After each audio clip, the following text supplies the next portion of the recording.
So the first presentation will be done by an international couple, Sebastian and Tekla. They are from Fuzzy Earth, which is a research-based creative practice formed by Tekla, Gedeon and Sebastian Gschanes. Yeah, maybe you will help me later. They operate at the intersection of architecture, design, art, agriculture, horticulture, and technology, while their mediums go beyond these categories. Fuzzy Earth builds alternative worlds and reveals unseen layers of entanglements across species in the era of climate crisis to inspire a more inclusive and resilient future. They create spaces, objects, and events that explore our relationship with nature and technology. So, welcome on the stage. Tekla and, yeah, maybe, yeah, thank you, yeah.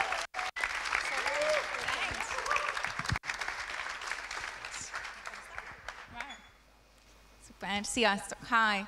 So, my name is Tekla, and yeah, this is Sebastian Gschanes. It's quite close, and we are Fuzzy Earth, and today we're gonna tell you about Shimmer, which is our first public sculpture that we built 2 years ago with architecture students, and I see someone here in the lines who helped us doing it.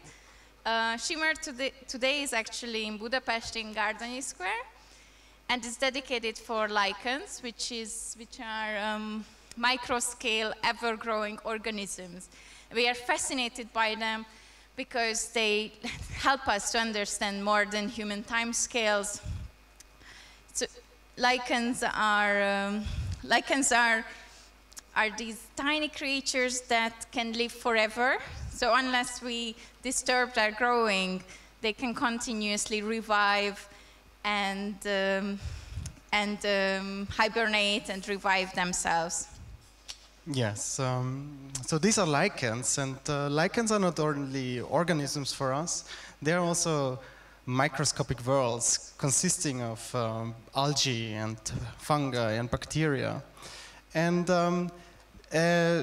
these things, as you said, they are immortal, so they can live forever, and they basically don't die. They just hibernate if they don't want to grow anymore. And we figured that out with mycologists. We worked together with researchers, and we visited the Natural History Museum in Budapest, and we learned a lot about lichens and how they grow, and what their life goal is. What we learned, especially in the city, is that lichens are not wanted, especially by architects. Architects hate it when their buildings are rot away and being eaten up by lichens. So they impregnate their rocks and stones and concrete, or when lichens appear, they are being washed away. But what we wanted to aim for with this sculpture is that we want to bring back lichens to the city, and we wanted to build them a monument. We wanted to focus the attention on taking care, slow progress, growth, yeah. So we held a workshop in Pilisborosjenő, and we were working and researching lichens in their own natural environment, in a national park, and in an abandoned quarry. The camp was organized by the Hungarian Architecture Studio.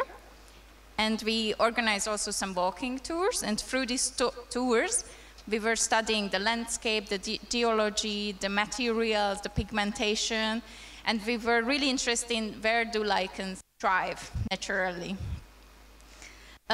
Through these walking tours, we collected some gravels and stones from the landscape, also from the quarry, also sand, and some of the walking paths in the national parks were actually made with leftover construction site waste. So we also picked up that and recycled it through making this sculpture.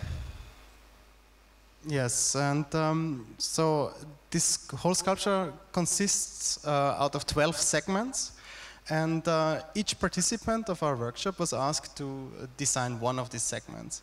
And the participants, the students, they applied the knowledge, what they learned on these walking tours and by this interaction with lichens of how to design their part. And this is this formwork where we poured the concrete in. And it was basically a mixture of a concrete mixture, sand, gravel, and cement, some water, and some pigment. And after this concrete dried, we sanded it with a wet sander. And we experimented a little bit with the roughnesses of the surface. Some were smoother, some were rougher, just to give more opportunities to lichens to grow on the sculpture.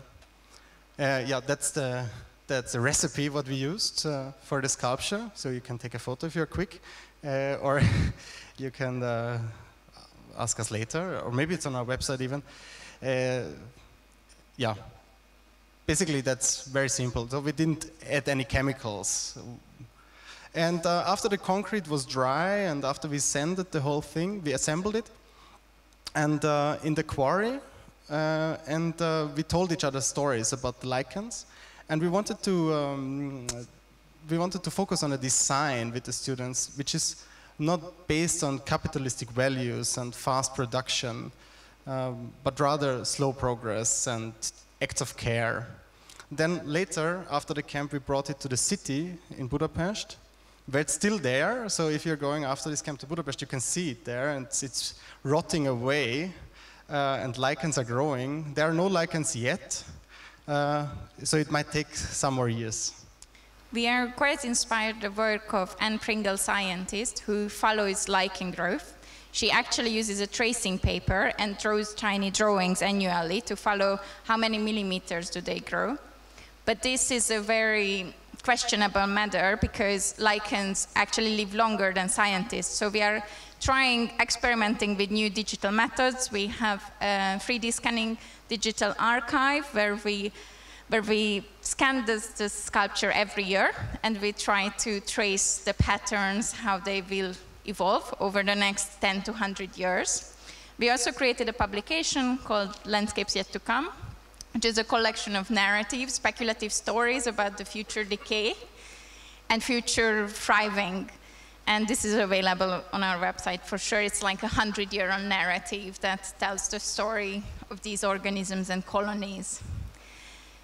So this is it. It's in Gardonyi Square, and feel free to visit it. Also, so for us, it's very important to have spaces in the city that is not human-centered, and this monument is not commemorating a past event or person. It is made for future lichen colonies, for future nature.